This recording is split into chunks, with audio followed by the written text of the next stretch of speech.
When we first moved here, I just said to my husband, I think this is where God lives. I just found a real charming honesty about the people, and it felt like I was home. Driving through the Leiper'S Fork Valley, a first-timer would see wide-open landscapes bookending the charming historic village. But the real Leiper'S Fork story is one of the most remarkable preservation and real estate stories around, and it centers on one man. His name is Aubrey Preston. Well, I saw beautiful land, and I saw just a really authentic, wonderful southern culture of just really beautiful people, and hanging around at the little stores like Puckett's and the Country Boy.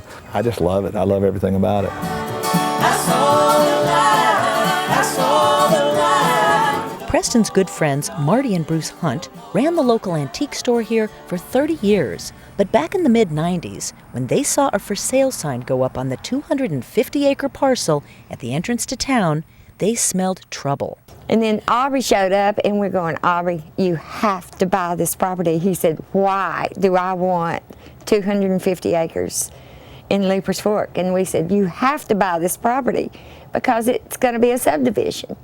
And Preston, not one to think small, finally formulated a plan that would put his money where his heart was. He pieced together a map, gathered some high-powered friends, and began to systematically buy up the valley parcels that were most likely to be developed. It's once in a lifetime to find a place where you can, you could buy a few pieces of land and effectively tie up a whole area and preserve it for future generations. His first purchases? 2 commercially zoned farms, almost 500 acres total, that buffered the only 2 entrances to the town. They eventually became the first properties land trusted in Middle Tennessee. So I bought about 2,100 acres, and I think I bought 13 houses, and friends of mine and myself, we bought several of the businesses that were here. And in other words, most of Main Street, including an old gas station that he rehabbed into this art gallery.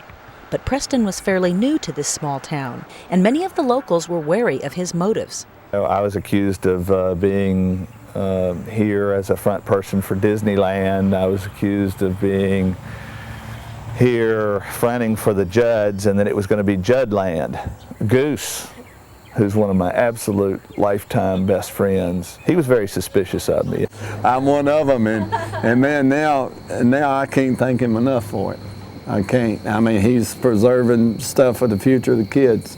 Downtown, concrete block structures were rehabbed with salvaged building materials and painted to look historic.